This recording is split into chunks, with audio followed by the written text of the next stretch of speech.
Hai Sobat YouTube, ketemu lagi bersama saya Anwar, admin di Rehat88. Seperti biasa, channel ini saya khususkan buat kalian para YouTuber pemula yang ingin belajar gratis tentang dunia YouTube.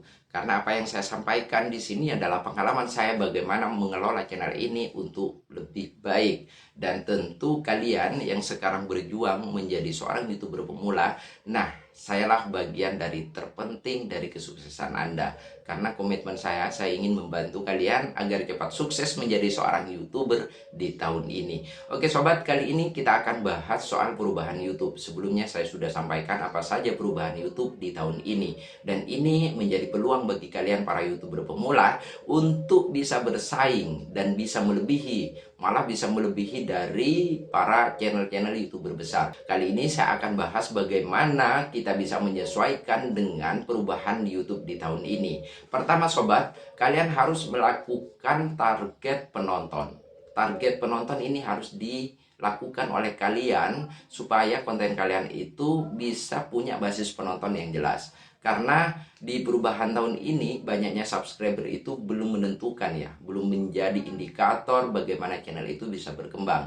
Karena yang terpenting dari algoritma YouTube adalah interaksi konten Anda dengan penonton. Bagaimana konten Anda bisa diterima oleh banyak orang dan ini mendapat respon yang baik dari para penonton kalian. Semakin banyak yang menonton dalam durasi tertentu, itu akan menjadi penting untuk algoritma YouTube bekerja baik di konten Anda. Oke, itu yang pertama. Targetkan ya, penontonnya dalam usia berapa, untuk siapa ini. Ini sesuai dengan tema di channel kalian. Jadi channel kalian itu kan harus fokus ya sobat. Harus fokus, misalnya kalau memang konten musik ya musik, kalau memasak ya memasak. Ini sering saya sampaikan di beberapa konten saya sebelumnya. Buatlah channel yang khusus satu tema. Dan itu targetkan penonton untuk kita bisa mengikuti perubahan YouTube di tahun ini. Yang kedua sobat adalah konten. Konten ini menjadi juga penting untuk dilakukan sebaik mungkin oleh kalian. Di sini bukan soal penggarapan kontennya, tetapi bagaimana konten itu bisa menjawab kebutuhan penonton. Orang yang datang ke YouTube itu mencari sesuatu. Dan jawabannya adalah kita semua sebagai konten kreator. Orang yang senang musik datang ke YouTube ingin mendengarkan musik dan menonton video tentang musik. Orang yang senang memasak, mereka hadir ke YouTube untuk menonton konten-konten tentang memasak. Orang yang senang perjalanan, mereka akan datang ke YouTube untuk menonton dan melihat referensi tempat-tempat wisata misalnya. Makanya seorang konten kreator itu harus bisa menjawab itu. Sehingga akhirnya kenapa seseorang itu harus menonton video Anda? Maka jawabannya adalah karena channel Anda itu menjawab kebutuhan mereka. Jadi jangan dibalik. Mereka diajak untuk nonton video kalian, dipaksa untuk nonton video kalian, dan itu tidak akan bertahan. Sama dengan kalian yang saat ini sering melakukan sub for sub.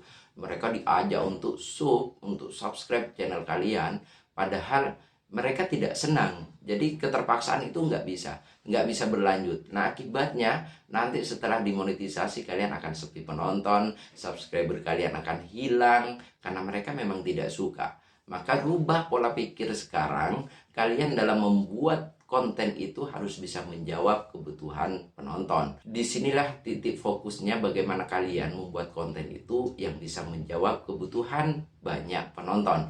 Oke, yang ketiga sobat, penonton. Kalau yang pertama adalah target dua konten, yang ketiga adalah penonton. Penonton ini harus dipahami adalah pelanggan dari channel kalian. Kalau kalian ingin sukses membangun channel YouTube-nya, maka penonton kalian harus bisa dipahami oleh kalian. Contoh, subscriber kalian itu rata-rata nonton soal apa? Misalnya terkait di konten kalian ya sobat. Target di konten kalian itu, penonton kalian itu banyak nonton apa? Itu kan bisa dilihat di analitik. Jadi dari konten itu yang banyak ditonton itu apa. Nah itu yang akan menentukan bahwa kesenangan penonton kalian, subscriber kalian itu apa. Disitulah kalian buat kontennya. Dan yang kedua, retensi dalam menonton ya. Seberapa lama mereka menonton di video Anda. Jadi konten apa yang ditonton agak lama ya dan retensi penontonnya itu bagus, maka disitulah kalian banyak belajar dari konten-konten yang itu dan fokus di tema-tema seperti itu sobat. Tiga hal ini penting yang sobat untuk dipahami oleh kalian. Pertama adalah target penonton. Jadi kalian harus bisa menargetkan konten kalian untuk siapa.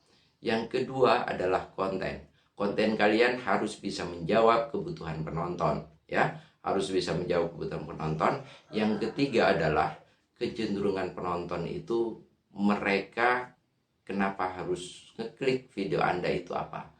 Ya, itu ya. Karakter dari penonton kalian seperti apa, itu harus dipahami. Target penonton, konten, dan penonton.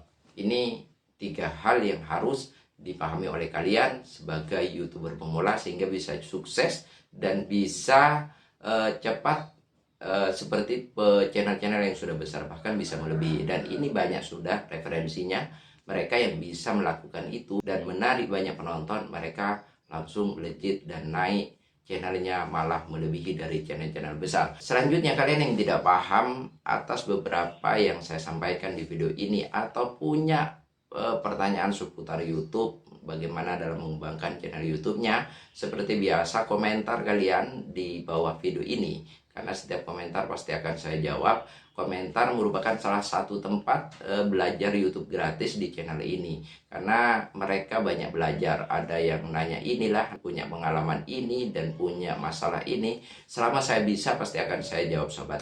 Sejatinya saya ingin membantu kalian para YouTuber pemula untuk segera sukses di dunia YouTube. Dan ketika Anda sukses, Anda akan ingat bahwa channel inilah bagian terpenting dari kesuksesan kalian. Saya dulu pernah seperti kalian, bagaimana berjuang untuk 1000 subscriber, 4000 jam tayang. Dan itu memang perjuangan luar biasa. Tetapi hakikatnya bukan itu sobat. Perjuangan sebenarnya seorang YouTuber itu adalah ketika kalian sudah dimonetisasi. Nah, disitulah kalian harus mampu bisa memberikan konten-konten yang semakin positif, yang banyak menginspirasi banyak orang. Jadi buat kalian para YouTuber pemula, oke, semangat dalam mencapai 1000 subscriber, 4000 jam tayang. Tapi jangan terjebak soal angka 1000 subscriber dan 4000 jam tayang.